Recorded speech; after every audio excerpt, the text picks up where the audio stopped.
The United States and Saudi Arabia are signing a landmark peace deal, peaceful nuclear cooperation agreement, to be exact. Joining us now to discuss is Rod Martin, geopolitical analyst and founder and CEO of Martin Capital.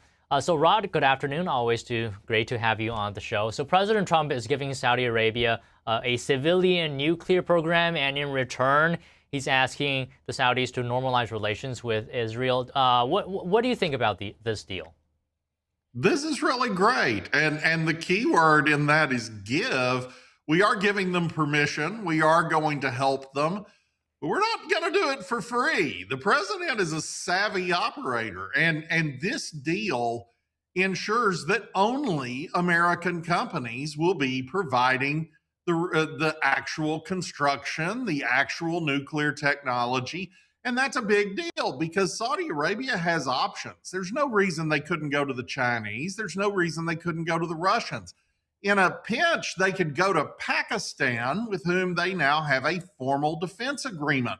So there are options in the world, and this president is committed to American industry actually leading wherever it possibly can. So we're going to help them build some civilian reactors. There's no enrichment on the table. That's been bandied about now for a couple days.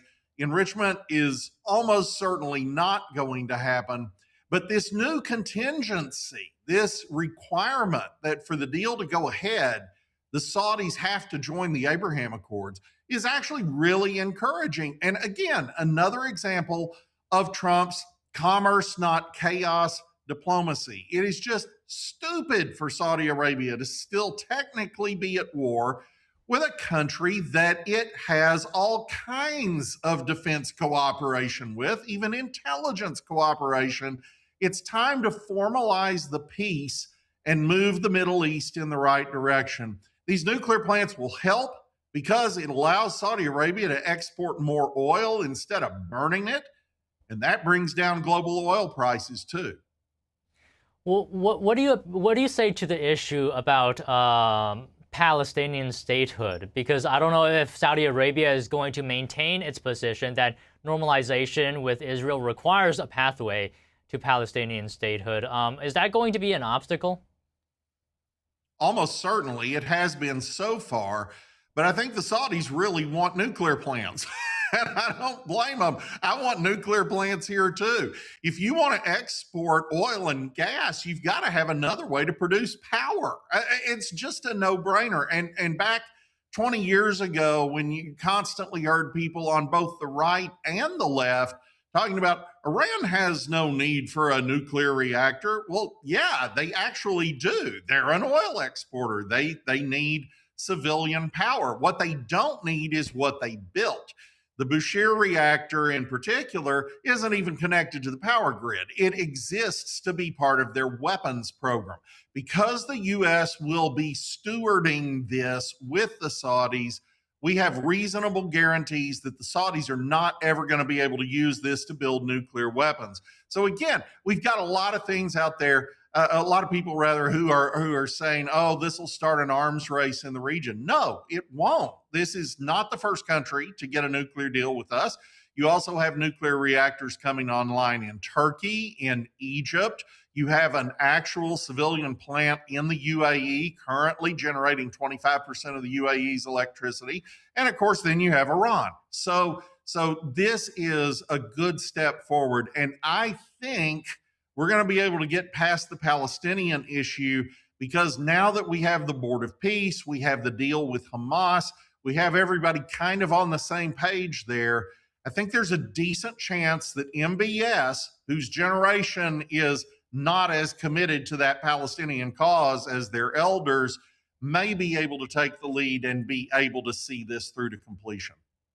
Yeah, I mean, it's entirely possible, as you suggested, that their desire to want a nuclear power plant is stronger than their desire of the Palestinian issue. So maybe maybe Saudi Arabia just needs the proper incentive, and maybe this could be it. But you said earlier that Saudi Arabia has options, like China, for example, for nuclear power plants. Do you think it would have been only a matter of time if the U.S. didn't make this deal that Saudi Arabia would have pursued nuclear power anyway, potentially with Russia or China or potentially Russia? Or both. Absolutely. They're going to do this. It's a no-brainer. Again, if you want to sell oil and gas, you don't want to be burning it. It doesn't make sense to be eating your own supply. It's just crazy. So to the degree that these countries can diversify their power mix, they are richer. Their energy is cheaper. They have a long-term source that does not affect their ability to earn foreign currency from their exports. It's just good all around. It's good for us too. Again, we have significant nuclear-focused companies in this country that are now going to get all these deals. The deal is exclusive. Nobody gets to play in this market except U.S. companies. That's a huge win for Trump's trade policy. And we'll see on the generational issue. Once again, MBS's father, MBS being the Crown Prince, his father, the king, that age group is really committed to the idea of Palestinian statehood. The younger generation really isn't in the same way. They understand the realities on the ground. The fact is, none of these countries will allow Palestinians to move into their countries anymore because it brings all this terrorism with it. The Palestinians moved into Jordan in 1970 and immediately tried to overthrow the government. They moved into Lebanon after they got kicked out of Jordan and immediately started the Lebanese civil war. Nobody wants to deal with that. They want a peaceful solution.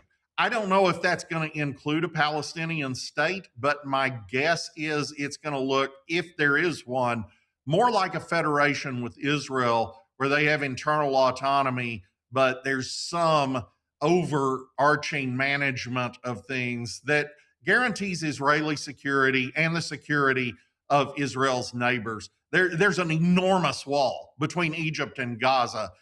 There's a reason for that. And Rod, at the beginning of this interview, you briefly touched on nuclear proliferation. Can you just elaborate a bit more on why you think this doesn't weaken nuclear non-proliferation? We're just not going to give them anything that allows them to enrich uranium to a point that they could turn it into any kind of working bomb. It's just not going to happen. And because they're going to be dependent on U.S. technology, U.S. parts, U.S. repair crews, U.S. everything, it's pretty easy to shepherd that. The other reason is actually just who we're making a deal with. Saudi Arabia could have pursued nuclear weapons at any point. Saudi Arabia potentially could have bought nuclear weapons from Pakistan. They've avoided that. They have a real military. We certainly respect it, but they have not been a threat to their neighbors other than the Houthi terrorists in Yemen. They have been good neighbors for the most part. They're not trying to upset the balance of power, and they're not trying to put themselves in a position where they spark such a competition. So I think it's a good deal all around. They're not as safe an ally perhaps as Japan, but they're a good ally. They've been an increasingly close partner for the United States. And I feel very confident that if we can get to this Abraham Accord settlement, everybody in the region is going to be infinitely more focused than they have been on making money and prospering together. That is the only possible road we have to peace. And the truth is, with the Iranians increasingly off the board, with Hamas largely disarmed, Hezbollah getting removed from Lebanon, the Iraqi Shiite militias being, their leadership arrested, the militias being disarmed by the Iraqi government, Syria no longer an Iranian satellite, the Houthis about to get smacked. Iran doesn't have a lot of those cards to play anymore. So this is the time for peaceful nuclear power. And our involvement ensures a minimal proliferation risk. If it were China and Russia, there would be no such guarantees.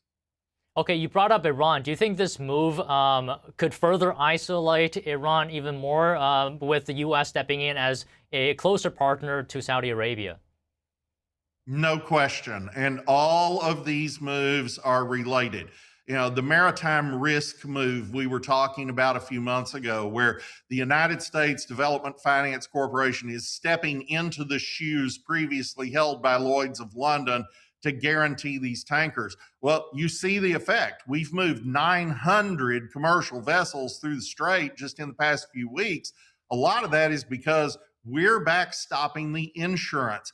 Likewise, we dislodged the UAE from OPEC. Without the UAE, there's really only one country left in OPEC that can meaningfully constrict supply enough to move prices, and that's Saudi Arabia. Well, we're going to do a nuclear deal with Saudi Arabia. That's going to encourage them to do the right thing. And if they're part of the Abraham Accords, now they're tied more, not just to us, not just to Israel, but to their neighbors that have also joined that group.